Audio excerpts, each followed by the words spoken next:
Okay, now let's just talk for 1 second about shame.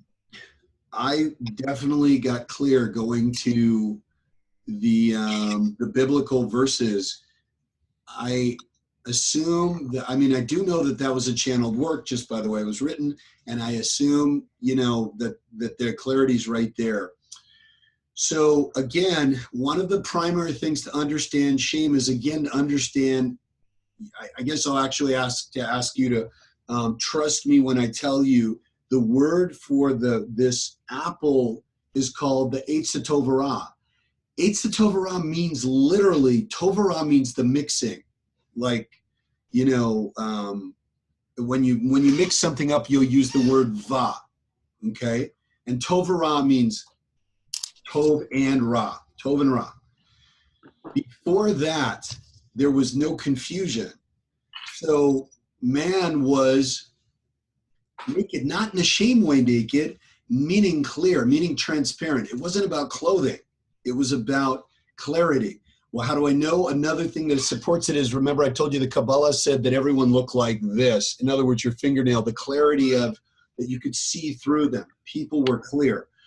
If I asked, if Leah came up to me and said, do you like apples? I would just be like, yes, I like apples. No, I don't like apples. I would be clear. And in being clear, we would have clear communication. Things are clear. What is the nature of shame? Haven't you noticed that when you feel it? Hiding. Shame is about hiding. It's about not being clear. So one absolute complete antidote to shame always.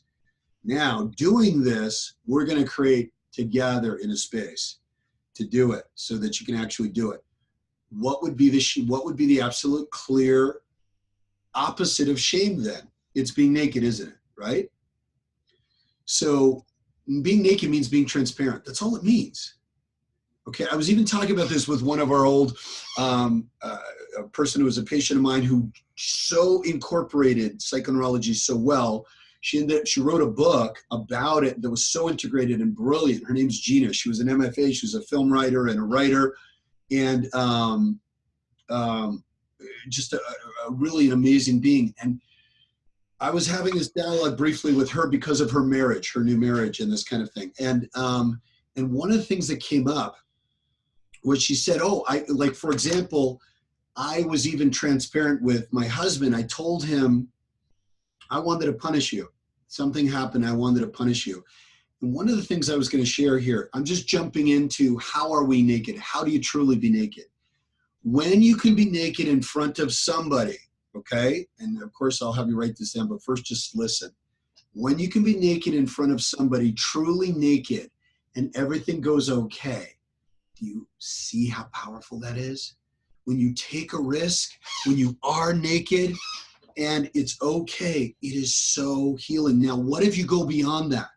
What if you take a risk and you're naked and that person sees the God in you? That person treasures you. That person holds a space of real divine acceptance for you. Remember, healing means to be complete, to become whole. It's so whole making, creating wholeness for that person, okay?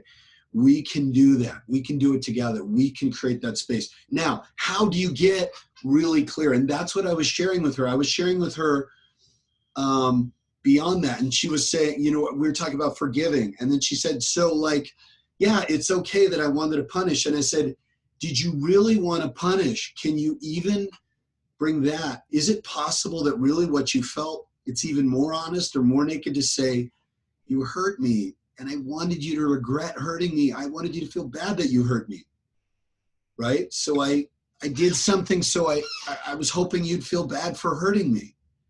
Isn't that more clear and honest about punishment? If you're inside naked with yourself, when you quote unquote punish someone, isn't it because you were hurt?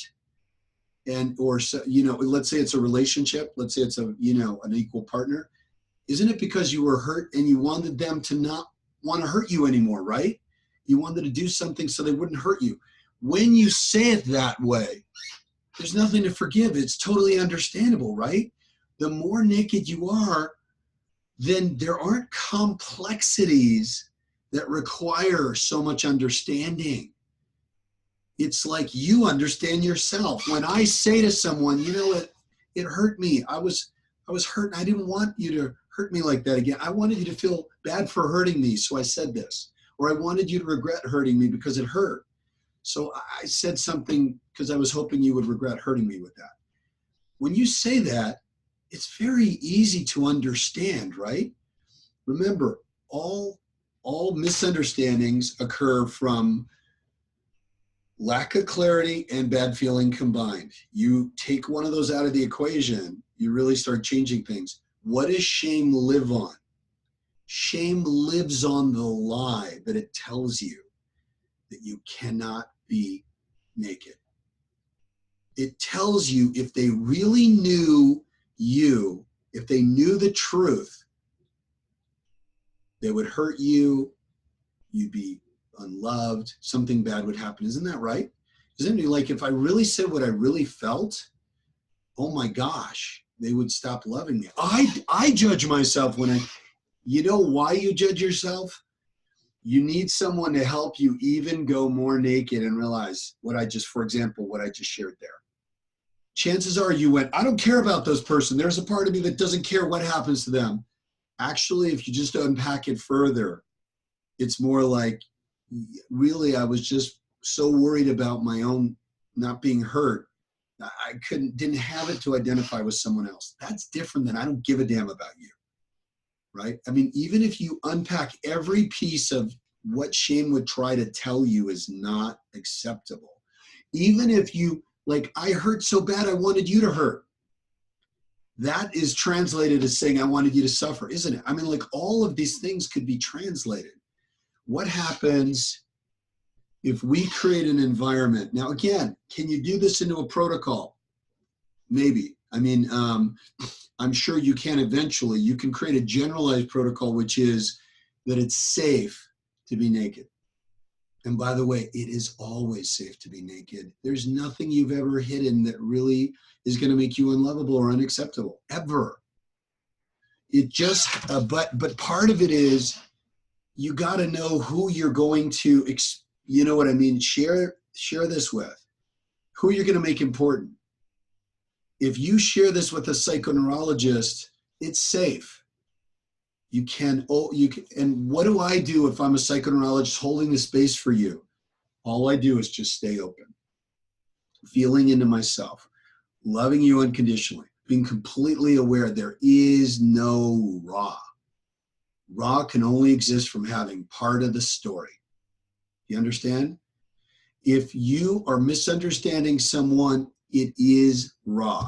If you feel like someone is wrong, you have part of the story. By definition, you don't have the whole story. Because if you had the whole story, then at least you would understand what they did, right? It doesn't mean that that they themselves would agree that that was the best course of action, but you would understand completely why they did that course of action. Isn't that enough? That we can all see each other in each other? That undoes raw, and that undoes shame. And shame is raw. In fact, shame even lives on raw.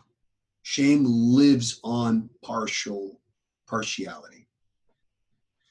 Now, by the way, when people are learning this, or people, could you find people that go, I don't want to hear that person's story? Yeah, of course. Why? All the reason in the world, because they don't really understand this. They haven't really internalized this. Sometimes making someone else wrong is not something you want to give up. That's not so much us, but you'll definitely see it in people you support. The only reason they're doing that is because they're still living in a right-wrong world. And the concept, so interesting. I'm going to give you an ancient metaphor for this. And I know it's ancient. Sometimes, and I got to tell you, sometimes I wonder, do they really appreciate ancient metaphors, especially Kabbalistic stuff? I'm sure some people could be like, we're Middle Eastern Jew people, whatever, But honestly, There's so much wisdom in all of them, and the Taoist in all of the, the viewpoints. But there's this understanding that there's a kind of diagram called Adam Kadmon. And it's the tree of life, by the way, too. And the understanding is in the left hand, which is the hand of partiality, is the concept, believe it or not, of Tov and Ra, of right and wrong, of complete and partial. Because the understanding is, even that is a misunderstanding. Everything actually is whole. It's just whether you see it or not. So when you understand that everything already is whole, if Melissa and I have a conversation and we have a mistake, what would it be like if the two of us absolutely, positively, for certain in our molecules know, absolutely know, that there's a whole there, a completion. I don't mean whole and negative whole. I mean that there is and if we know that, and we know that we're not seeing it, isn't that going to completely change how we react to each other? Isn't it going to completely change what we assume about each other and what we're doing for each other? So part of what shame is, all these little complexities that get wound up in a personality from shame, from shortcuts, from making somebody wrong, all of these kinds of kinks, you're really unkinking the hose. The solution to shame is unkinking the hose in a lot of ways. So when you start to really feel as everything I've felt is right, can you give yourself that permission? Can you give another person a permission? Can you give a client or a patient permission that whatever they feel is absolutely right? They can be who they are, think what they think, feel what they feel, and want what they want. Can you absolutely do that? At least for a patient, you can absolutely hold a space that whatever they feel, their feelings aren't wrong. Can you do that? Okay. Transfer it over to you. Feel for one moment, what if every feeling you've ever had forever was always okay, was never wrong? Do you feel resistance about it? Is there a part of you that goes, I don't know, I felt some wrong feelings that I thought were wrong, That feeling is something you get to go, yum, this is going to be good because I'm going to be able to make this a lot better. Because you can continually open. And the great thing about this is what we know that psychologists don't know is that merely by holding this clarity, something called generalization will occur. I don't need to go over my whole past. I don't need to go over every thought I've ever thought. I don't need to do every time I've ever thought that and fix it. All I need to do is put focus on that rule, act according to it, cognitive consistency, let those generalizations occur, okay?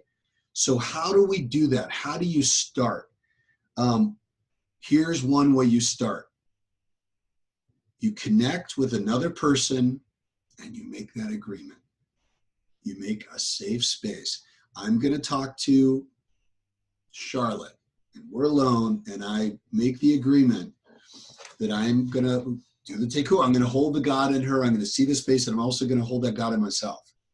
And in that space, she can take a risk and share something about her thought, something that she, maybe is judging herself for.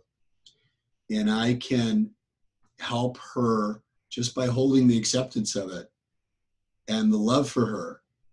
She can start to look at that as being okay. And perhaps I can even be in touch with myself and go, could it be this? That, it's not really punishment, for example, that it's really because it hurt and you don't want to hurt again. You wanted them could you have felt that I didn't want you to hurt? I didn't want you to hurt me again. I wanted you to feel bad about hurting me.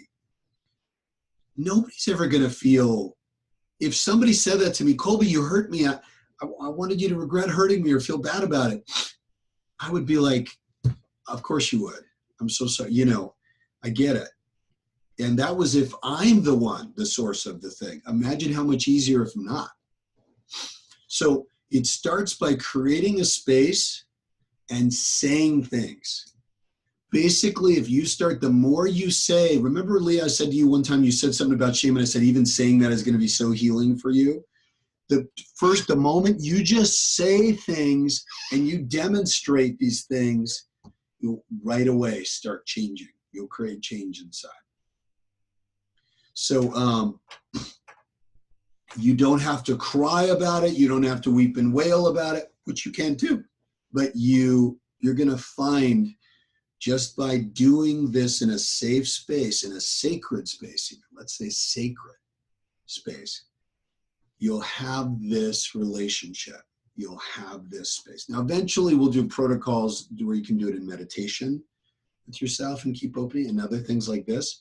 However, if any of you are going, I need to do that only on myself, I only want to work on myself, that's the shame talking. Because frankly, if there's nothing you're ashamed of, there's no problem any more than you would share this with anyone. You know what I'm saying? With any other protocol you do, collapsing anchor, it's good to have someone run it on you, sometime or something. It's the same. It would be the same. So, but do you get that the antidote to shame is just being transparent? Transparency is the antidote to shame.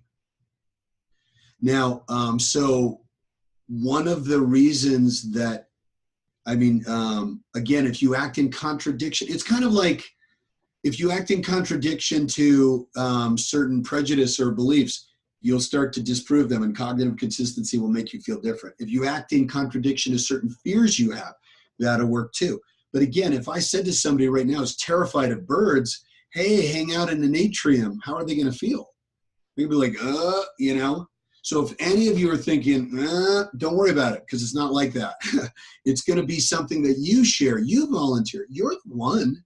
You don't share anything you don't want to share. You know what I mean? You test the water. You make sure it feels safe each and every step. And when it does, I'll tell you one thing, the partners you do it with, you're going to love that person even more. You're going to be like, oh my God, thank you. Because we really can do this loving act for each other. It's pretty cool. I could really see the gratitude that Gina held for me as I kind of helped open that for her. And then I tried out some things on her too. And I'll tell you something, it feels phenomenal to do that to someone. It feels phenomenal. Like, it will be one of the most pleasurable things you can do is to hold that space for your other doctors, and to experience it yourself. So again, all of these things will be done in a precious way. Okay. When you do the rigs, which we will be doing in the coming months, they're gestalts in the new way, it has a preciousness to it. Core transformation can have a preciousness to it. So clearly these aren't the first protocols we've ever done that are, that there's this gentleness. But what I'm telling you is actually enough, believe it or not.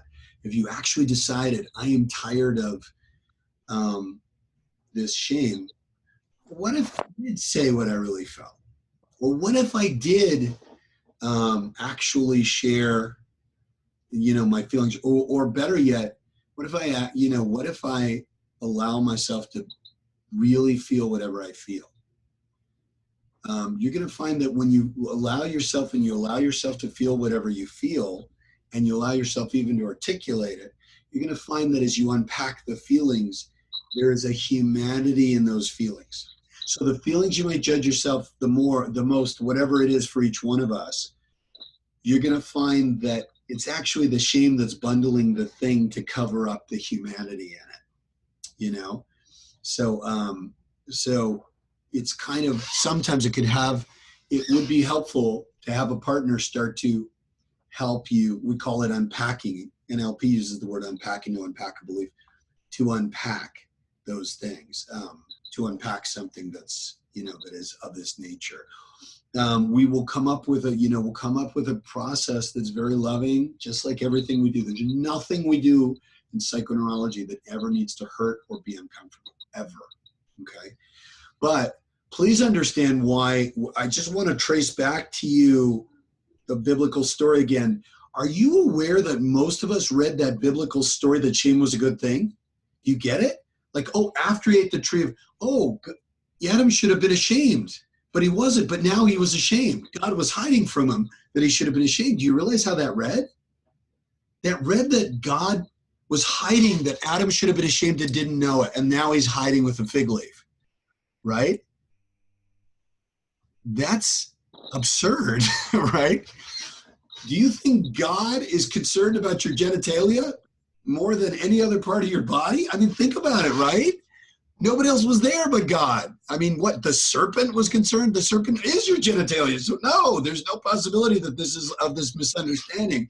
So if you really just get real and integrate that through, you really realize we did read it that way. Now Adam knew and he was ashamed. Shame is the mixing of Tov and Ra. I want you to think of this from now on. Write this down. Shame equals confusion.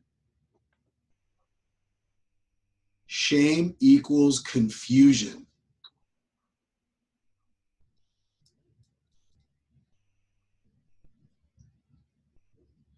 Now, by the way, that will loop back in a lot of ways. For example, shame equals complexity. I don't mean that something has the structure of complexity, because, by the way, you could have a mathematical formula, be very complex. If you're good at math, you just do one thing at a time. It's not complex. But it looks complex to somebody who feels the complexity of it, doesn't understand it, right? Shame makes things complicated because it sees them all at once. But when you're not in shame, you just are what you are each moment, right? I mean, you just do, think of all the things you do that could seem incredibly complex, but they're not complex to you. Maybe driving an automobile, there's so many steps and things to it, but you don't even think about it, do you? You just do each thing. Well, but you have to turn signal. Oh my God, when you're going to turn. Yeah, you know, when it comes, you do it. Shame will make it go, oh, it's complicated. It's really tricky. It's so complicated. There's so many things with this driving thing. You know what I'm saying? So part of our freedom is, okay, I'm going to tell you one other thing about that metaphor, that in Kabbalah, they say you get back this other way. They have another way of becoming naked again, which has to do with these meditative practices. But let's say we go directly at it. What happened when Adam ate, and I'm now going to say it, from confusion? When Adam and Hava became confused, what happened? They were thrown out of the garden, weren't they? In that metaphor, they were thrown out of the garden. In fact, something guards the gate. I don't know if you guys know what it is, but it's a malach, it's an angel that is a fiery moving blade. That's what it's described as. Do you know what that's called? The mind, the ego. The blade, the mind is a sword, and it's cutting. So they talk about this, how you enter the Garden of Eden again, is you don't fight the angel. Now the angel's a sword, so if you're trying to fight or conquer the angel, what happens if you try to fight with a mind? It goes on forever. There's no way to, you don't bring peace by bringing fight to a mind, right? How do you bring peace to a mind? You introduce something else that's out of, basically, there is no way to ever really bring, quote unquote, a mind gets silence in meditation. Why? Because the person drops out of their mind more. Okay? The mind is not being used more. If the mind is engaged, the mind by definition, I'm going to mute you out, Valerie, those echo.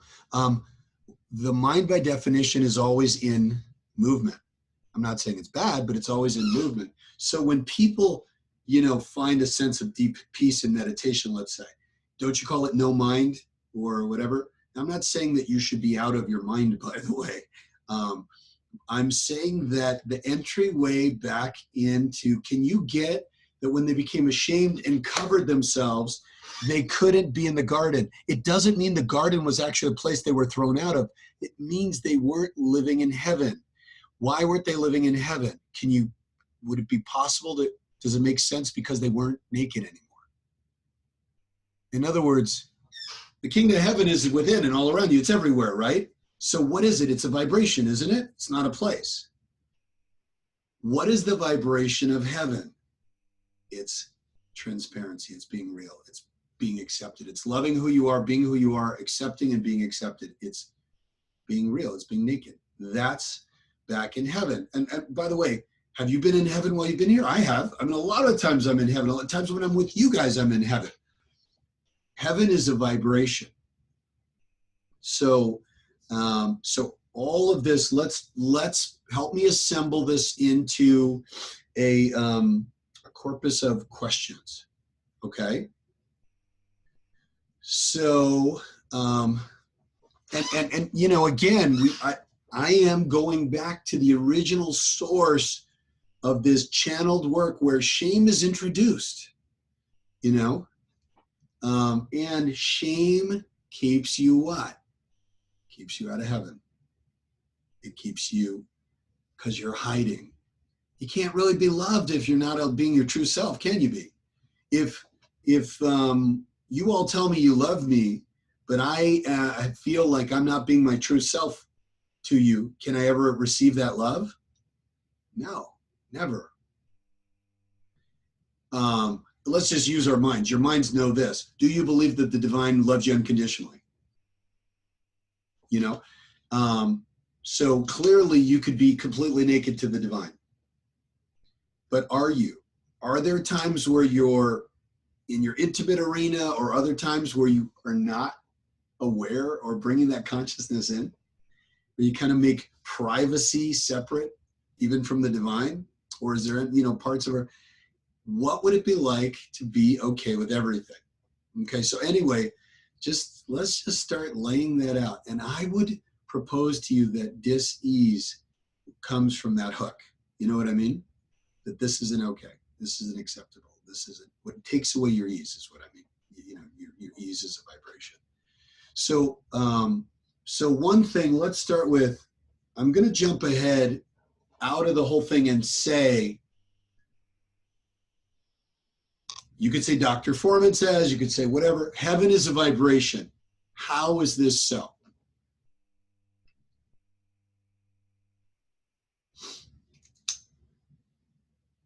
This is a homework question, right? Yeah.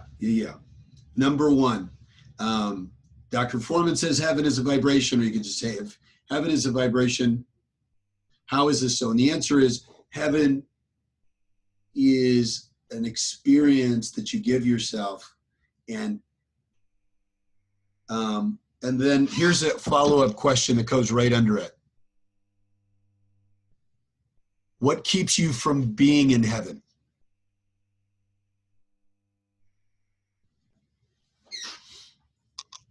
And how do you get back into heaven?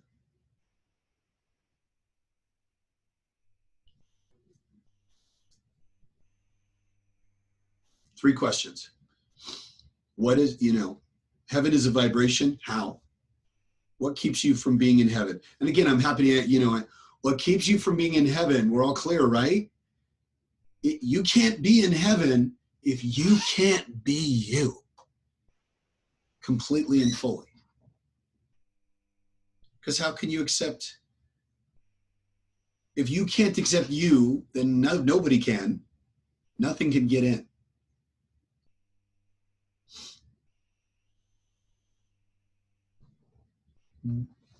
Would you be willing to agree that it makes a hell of a lot of sense to say, man, woman lost their heaven when they created shame for themselves, when they stopped accepting themselves? And they can get back into heaven. But perfect metaphor. The mind is a flaming sword, you know? And that's what's guarding the doorway. Does that make sense? Yeah, your mind. When you start to, the teku, how many of you have had a moment where you actually felt the teku, where you looked at someone and you just literally just saw a divine being? You just went, oh my God, did you notice, did you feel at that moment something dropped away from here and something just happens here where you just feel it? Did you just leave? You just had to go into the feeling of it. You're not talking to yourself much when you have that. When you're like, oh, I see that. You're just present and you're here and you're 100% present. Remember how when the divine says to Adam, what happened to you? Where are you? Where are you? And he answers, I'm in the past, which is a way of saying I'm not here. I'm not in the present, right? After that, when that's fixing occurs, every prophet says, I'm present. The divine says, where are you? But they go, I'm here. I'm right here. I'm present. Okay? What allows you to be not present? Your mind. Okay. Just write this down because it's just too important, even if it's out of context. What allows you to be not in the present? Which, by the way, is out of heaven. And the answer is your mind.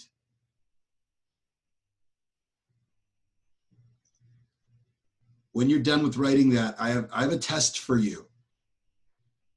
Can you be out of the present without a mind? You can't do it. Your mind has to construct something for you to not be here, right? The moment you think, you're using your mind. The moment you think about the past, the moment you think of a memory, the moment your mind is what took you there, right? The moment you leave this moment, don't you need a mind to take you out of the moment? You can't do it unless you have a mind. Okay, next question. What is the mind to the ancient biblical story, metaphor? And the answer is the flaming sword, the malach of the flaming sword. That's a question, right? Correct. Okay. Yeah, what is according to, or what is the mind according to the biblical tradition? You know, and it's this flaming sword. It's the malach, the angel with the flaming sword that guards the gate to heaven.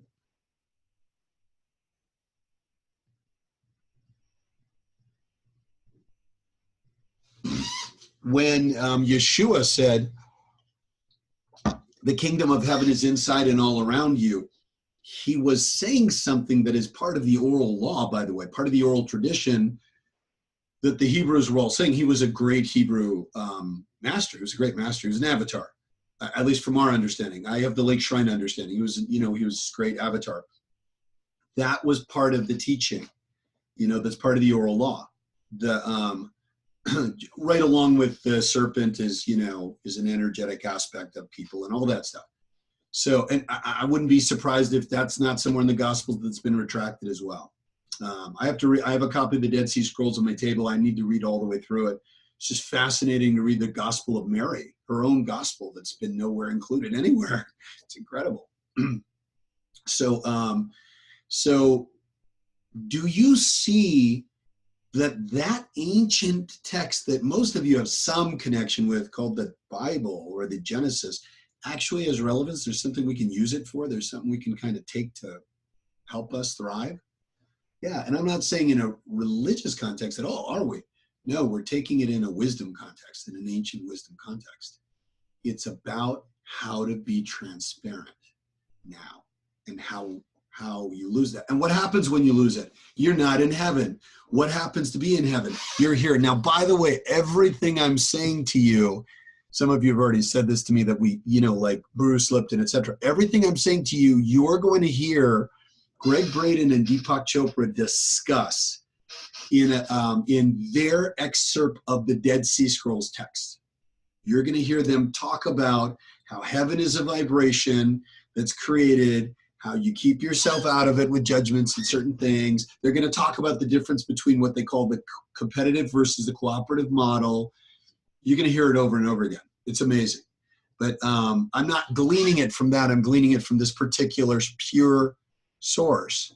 But just know that we're using it in a way nobody's ever used it. We're creating a process, a protocol. So we've got those questions. And from that, we want to glean an understanding. So the next question is, what is the absolute antidote to shame? What then is the absolute antidote to shame? And the answer is transparency.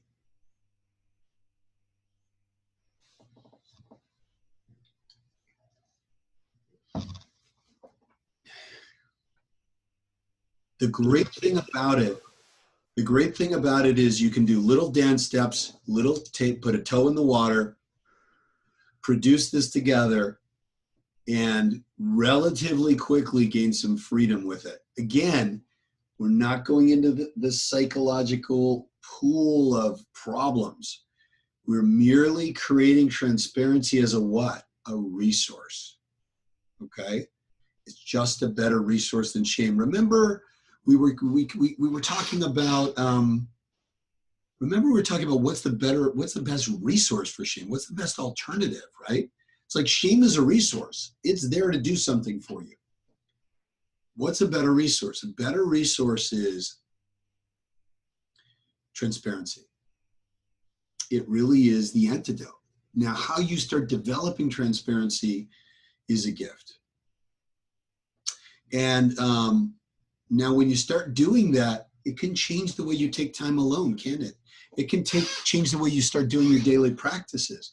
What if we were to do a daily practice, even if it is with ourselves, for transparency to help extend your self-love? You know, to extend your self-love to the spaces where you didn't, it just wasn't unpacked. You know what I'm saying? Like if you unpack things, you start bringing light into them. And so what if we had a daily practice for that? Let's keep that in mind. What if there's a beautiful self-loving daily practice for loving transparency? Oh my God, fantastic, right? We're doing it awesome. So, and you know, while we do all those things, it will also help us because, by the way, remember, I'm just tracking back for one quick second. Why is shame so significant? Because those of you who've done protocols with people and know how to create the change and know how, have you ever started to give people the result, everything they need, and they keep playing their old stuff again? And you're like, why are they playing their old stuff again? Shame. Shame is the reason. Your protocols, your new resources didn't get a chance because they didn't let it get in. They didn't let it get in for the most understandable reason in the world. You wouldn't let it get in too if you had the same partial messages running. It's always understandable.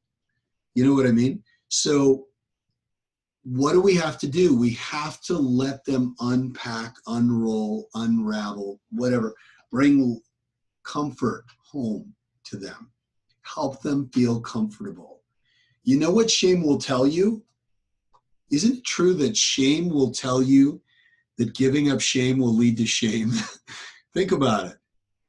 Isn't that what it basically tells you? If you say what you really feel, you're going to have huge shame. People will shame you, right? That's what it does. So,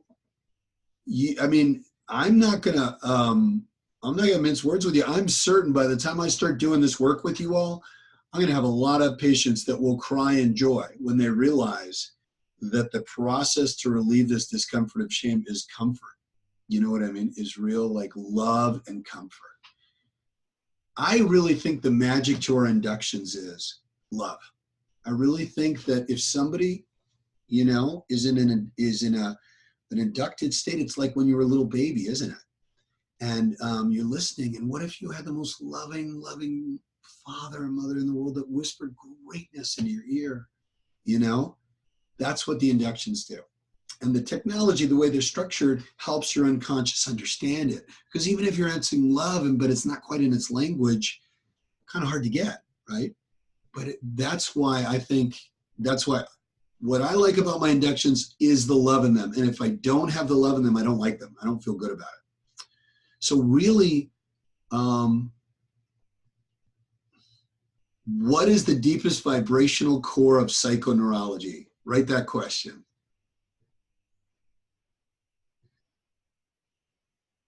And the answer is deep, deep, deep kindness, which is really love. But when you use kindness and love, it's a different love, isn't it? You know what I mean? There's something so precious and gentle and treasuring about this kind of kindness, about this kind of love, as opposed to just there's another kind of love which is good too. It's a heavy heart quality love, but there's something about this love that is the kind of love that you want in your head when you're in an induction. You know. Dr. Forman, what was the question again? What was the wording? What is the core, the deep, deep core vibration of psychoneurology? You know, at its core. And I want you to start feeling into absolutely every other wisdom tradition, practice, theta healing, sociology, psychology, and do the best you can to feel what is the core of this. You know, when you theta healing, there's kindness there. Feel into it. You know what I mean? What's kind, what's not as kind, what, you know, etc. Psychology, what do you feel is the core? And maybe you may need to do a little mind reading or heart reading, you know, feeling Freud or feeling some of the people. Sociology, feel into these. One of the challenges that I think in a lot of beautiful traditions, even some wisdom traditions, have you noticed that is complexity? And I'm saying complexity is like the sister of what? Confusion, which is what? What does confusion equal? Shame. In other words, that it has to be hard. You know what I mean? That it has to be tricky, that there's a lot of knots to untie, right? But when you're truly healed, let's say, for example, okay, just play a thought experiment with me and this will all make sense. You're all familiar with Brazzo, right? Incredibly beautiful soul. Even if you didn't get it, imagine the Brazzo, you go before him and you have this healing. And it could be any other avatar, it could be you. But imagine you have this profound healing. Is it complicated? It's the simplest thing ever, isn't it? If any of you have had an experience where God, Christ, whatever, entered your heart, isn't it the most beautiful, simple thing ever? So when you're feeling into your psychoneurology practice, please feel into this. This is our core. This is the soul of it. This must always heal. You know, this must always bring wholeness. We're not making it tricky. We're not figuring out things. We're not playing games with them to have them figure. We're not using the mind so much. You know what I'm saying? Hey, when you're doing a collapsing anchor, you're really not using the mind. It's got nothing to do with the logic of their fear or phobia or whatever, right? When you're doing these processes, they're really just coming up with something loving and happy and gentle and generous and right and sweet. And then you're mixing those. When you're doing an induction, they're very, very simple stories, really. You know, they're just simple lessons. But what makes them good is the love behind them. What's going to make you all amazing psychoneurologists is how much love you can put into that person. By the way, pretend with me for a moment that you just can't give somebody as much love. Can you feel that holding back for a second? That's shame, isn't it? What else could it be if it's not shame, right?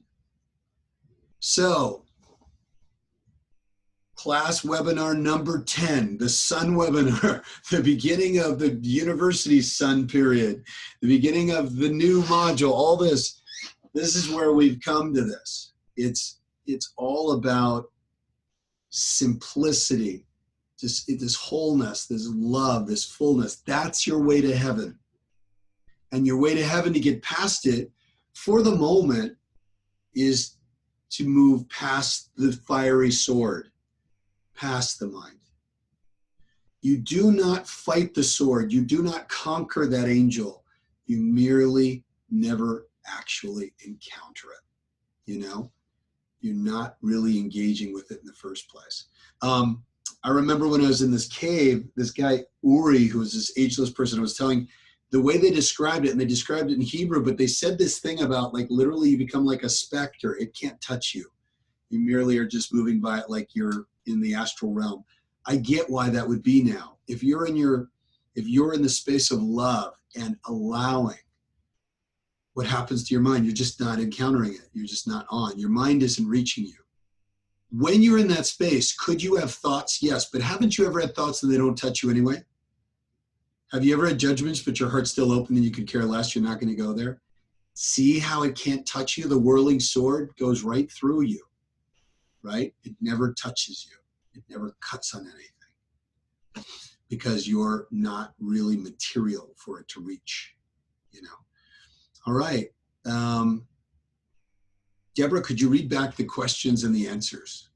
And if you don't have all the answers, I'll be happy to help. All of them? Yeah. Because I have quite a few. Okay, great. Okay, number one, Dr. Forman says heaven is a vibration. How is this so? Heaven is an experience you give yourself. B, 1B, what keeps you from being in heaven? You can't be in heaven if you can't be yourself. C, how do you get back to heaven? By accepting yourself. And D, what allows you not to be in the present? Okay, by the way, when you go back to say by accepting yourself, you can also say removing shame. Okay. And when you say what keeps you in heaven, not accepting yourself, put in parentheses shame. Okay.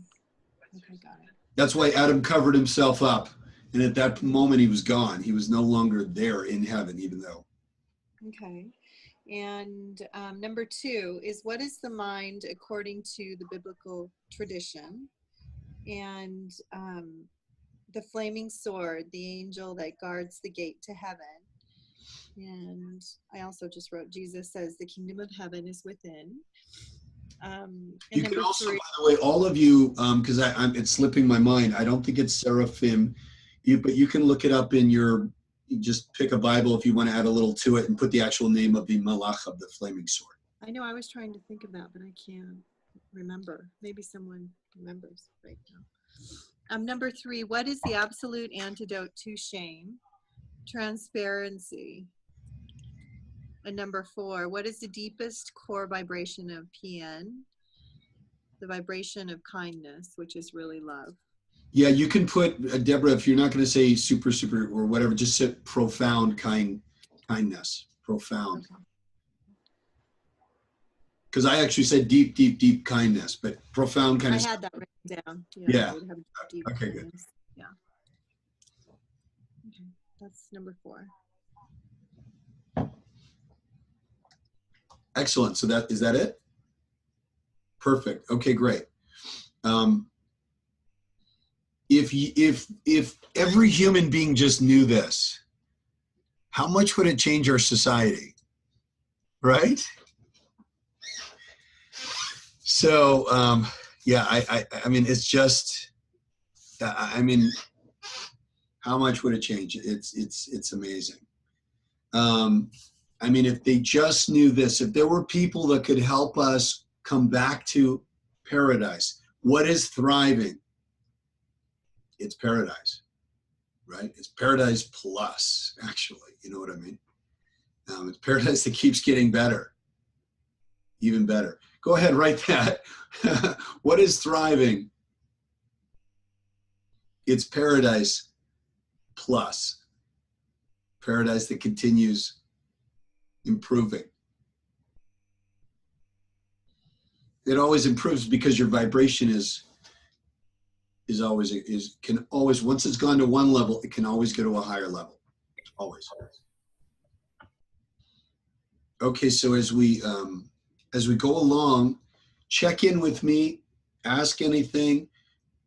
You know, I don't want to overstate it, but it could be argued that this could be some of the most important stuff any of us have ever talked about in our lives, even up till now. I mean, this is really the stuff that will manifest in problems, is the stuff that is our core. You know what I mean?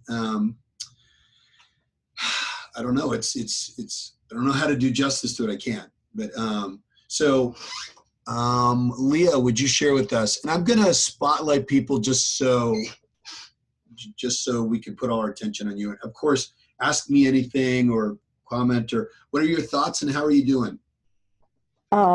I think this was an amazing opening to class. It's so loaded. I'm typing and I still can't get every word in. And so this is so valuable in terms of our growth, in terms of our practice. I've been reading Brene Brown. This one is in particular her first work. It's called I Thought It Was Just Me or something like that. And she goes into a very deep explanation on her early research on shame. So it's actually great in terms of research, in quantifiable research in terms of how people react to shame and defining shame. And then you combine what you just said, and I'm just so excited to do my dissertation now. So this is huge, huge, huge. And I wanted to share really briefly, in the past, like learning psychoneurology, sometimes, well, a lot of times when I'm with patients, I try to remember, what did we learn? How do I implement it? And in the past month, I've just dropped that and I've just looked them in the eye and I said, I'm just here to love you. Mm. And I never really did that before, because before it was like, in spite of the fact that you've always told us come with a foundation of there's nothing to fix, whenever I'm in front of a patient, I'm going, how do I make her feel awesome before she, so she feels like this is the best thing ever. Yeah, I've dropped that completely. And I'm getting amazing results now where I'm just coming from pure love. And this is exactly what you're saying. And I think it's helping me and it's helping them. So, and it's really, for me, at least, the core of intimacy, that you can't have an intimate relationship with anyone unless you have that intimacy with yourself. And the first thing you need to do is, Brene Brown calls it shame resiliency. I think Antidote to Shame is it's a more descriptive word. It's very strong and it's, it doesn't need a lot of explaining. So thank you for this. This is gold. Yeah, my pleasure. And by the way, for all of you in practice, one of the things I do want to say, I believe the ultimate is what you just mentioned here. Here's my belief, Leah. Like Virginia Satir, she could do miracles just out of love. And Erickson did it in his own way. I think what I find is, if we use love, I find if I use tons of love is it, with tools, oh my God, there's nobody who does it. There are people who do love and they're so loving, and God bless them. They're a dying breed. They're almost impossible to find. So just the love alone is enough. But if you find people who can be in the love and then give these tools, it's unbelievable. Like what they can do for you. And when you come from love, the tools that the person needs just comes to you, rather than you going through your head going, what does she need? What does she need? How are we going to solve this? It's so clear. And you know what else? Here's something for all of you. I love myself so much, I'll spotlight for a second. I love myself so much when I'm giving so much love to someone, and then I give them a tool and I do it out of love. I walk out of there loving me. You know what I mean? And that's what I'm wanting all of us to do is, I'm wanting all of us I want you to love you. You know what I mean? Every time you help someone, you have an opportunity to leave that patient loving yourself more than you even did before, because it's one more beautiful act you did. And you're clear on you. You're clear on your intention. You're clear on you, where you came from. And that's why, again, and love kind of moves past the mind. Now, we're not saying we drop our mind. That's the point. if you leave your mind on enough that you can give you those tools, you know, it'll tell you. But the vibration is really everything. You know, otherwise you could give somebody who's got some of the NLP tools we got, maybe they got some others, and it's nothing like us, not even remotely close. They cannot produce what you produce. So. And happy birthday. Oh, thank you. Yeah. It is I'm having a very happy birthday right now. So thank you. Wow. Yvonne, how are you doing, and what are your thoughts? You know, I'm doing fine. You know, this lecture was so profound to me. You know, the metaphors, and I thought it was just very powerful and very useful. And us trying to like be transparent with ourselves and with others is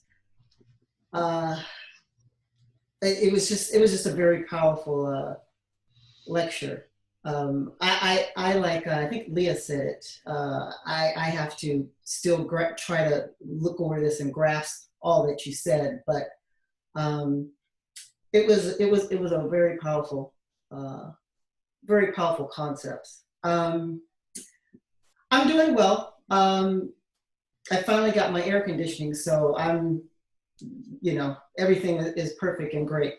So, but anyway, happy birthday, and I hope we get a chance to sing to you like you sing to us. So that ought to be a treat for us, I think. Thank you. Mm-hmm. Thank you, Yvonne. Mm-hmm. Lynn, how are you doing, and what are your thoughts? Oh, I'm good. I really enjoyed that. I think I've been using the term authenticity because I think when people become authentic, there's also a level of happiness that goes with that because, as you say, you're not hiding.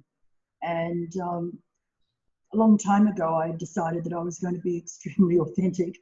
And it was interesting, people's comments at the time about, oh, so that's how you really feel. Well, actually, yes, it is. So there was a lot of comments that went with it, but over time, people just know that this is how I am. I'll say it and not hide. So I think that it's been great. And as Yvonne said there, you know, there are a lot of things in there that, you know, you take them on word. There's a lot of wisdom with actually going into an authentic or a very transparent place. It makes life very uncomplicated. Yeah, but otherwise, look, things are good. It's been an interesting week. Yeah, you know, it's good. Just floating along as usual. Great. Great to have you with us. Thank you.